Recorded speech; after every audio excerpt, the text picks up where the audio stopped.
আসসালামু আলাইকুম ওয়া রাহমাতুল্লাহি ওয়া বারাকাতুহু। তাদাব্বুরুল কোরআন সিরিজের এই পর্বে আমরা কোরআনের একটি শব্দ আল আকিম নিয়ে কথা বলতে চাই।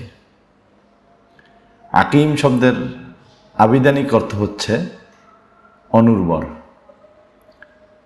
আকিম শব্দের আরেকটি অর্থ হচ্ছে বন্ধ্যাত্ব।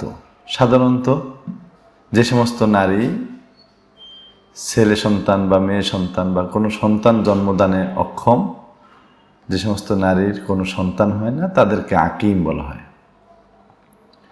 তো কোরআনে এই আকিম শব্দটি 4 বার ব্যবহার করা হয়েছে। আমরা একটু এই আয়াতগুলো দেখে নিই, এরপরে বাকি কথা বলবো ইনশাআল্লাহ।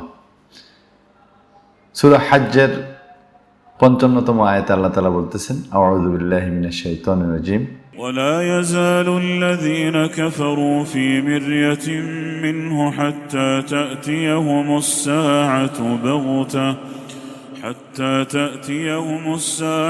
بغتة أو يأتيهم عذاب يوم عقيم। এখানে ইয়াউমিন আকিম শব্দটি আমরা পেলাম, আকিম শব্দটি এসছে। পরের একটি আয়াত সূরা যারিয়াতের 29তম আয়াত, সেখানে আল্লাহ তাআলা বলতেছেন, فأقبلت امرأته في صرة فصكت وجهها وقالت عجوز عقيم। এখানেও আমরা দেখতেছি আকিম শব্দটি ব্যবহৃত হয়েছে।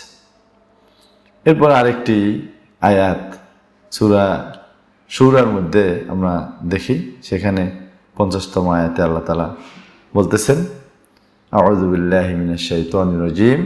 لله ملك السماوات والأرض يخلق ما يشاء يهب لمن يشاء إناثا ويهب لمن يشاء الذكور أو يزوجهم ذكرانا وإناثا ويجعل من يشاء عقيما إنه عليم قدير।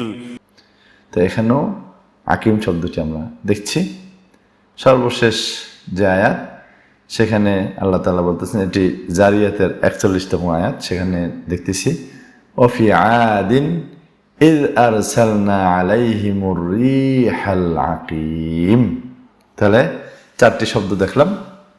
প্রথম শব্দে আল্লাহ তাআলা বলতেছেন যে আও ইয়াতিয়াহুম আযাবু ইয়াউমিন আকিম, যে কাফেরদের সম্পর্কে বলতে গিয়ে আল্লাহ তাআলা বলতেছেন যে কাফেরদের অবস্থা এমন হবে যে তাদের কাছে কিয়ামত সংগঠিত, হঠাৎ কিয়ামত সংগঠিত হয়ে যাবে, তাদের কাছে হঠাৎ করে আযাব চলে আসবে এবং এমন দিনের মুখোমুখি হবে যেই দিন হলো ইয়াউমুন আকিম। তাহলে ইয়াউমুন আকিম দ্বারা আল্লাহ তাআলা কি বুঝাতে চাইলেন? এখানে ইয়াউমুন আকিম দ্বারা আল্লাহ তাআলা বুঝাতে চাইলেন যে যেই দিনের মধ্যে কোনো বরকত নেই, কোনো কল্যাণ নেই, কোনো খায়ের নেই। ইয়াউমুন আকিম আয় লা খায়রা ফিহি। তাহলে বোঝা যাচ্ছে যে কাফেরদের কাছে যে দিনটি আসবে, কিয়ামতের দিন, এই দিনে তার কেউ কোনো উপকার করতে পারবে না, আল্লাহও তাকে উপকার করবেন না, তার জাহান্নামের খবরই আসবে, সে বিচারের মুখোমুখি হবে, তার কোনো ফায়দা নেই, তার কোনো সাহায্যকারী নেই। তাহলে এই দিনটা তার জন্য একেবারে বন্দার মতনই, কোনো উপকার করার মতো কোনো কিছুই তার আসবে না, তিনি এগুলো দেখতেও পাবেন না।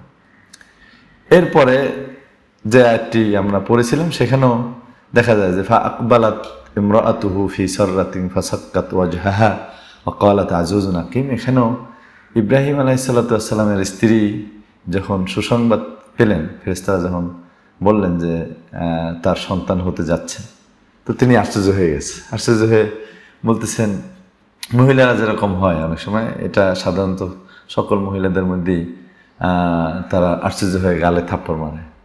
হ্যাঁ, হায় আল্লাহ, আমি তো এই ধরনের না, আমার কেন সন্তান হবে? তো ইব্রাহিম আলাইহিস সালাতু ওয়াস সালামের স্ত্রী বললেন, তো আমি তো একে তো বৃদ্ধা, আর এক হলো আকিম। আজুজ হলো বৃদ্ধা, আর হলো আকিম আমি নিঃসন্তান, আমার তো সন্তান হওয়ার মতো ক্ষমতা নাই, থাকলে তো আগেই হতো, তাহলে আমি একজন বন্ধা নারী, তো সেই নারীর সন্তান হওয়ার কথা না। আশ্চর্য হয়ে কথা বলতেছিলেন। তো এখানে আকিম শব্দটি, যেটি আমরা শুরুতেই বলেছিলাম যে বন্ধা নারীর অর্থে ব্যবহৃত হয়। এরপরে দেখেন পরের আরেকটি আয়াত আমরা পাঠ করেছিলাম, তার মধ্যে আল্লাহ তাআলা বলতেছেন ইয়াহাবু লিমান ইয়াশাউ ইনাসা, যে আল্লাহ তাআলা যাকে ইচ্ছা মেয়ে দান করেন। ওয়া ইয়াহাবু লিমান ইয়াশাউ যুকুরা, যাকে ইচ্ছা ছেলে দান করেন। আও, এরপর আল্লাহ তাআলা বলছেন অথবা আও ইউজাউইজুহুম যুকরানা ওয়া ইনাসা, অথবা ছেলে মেয়ে উভয়টাই দান করেন।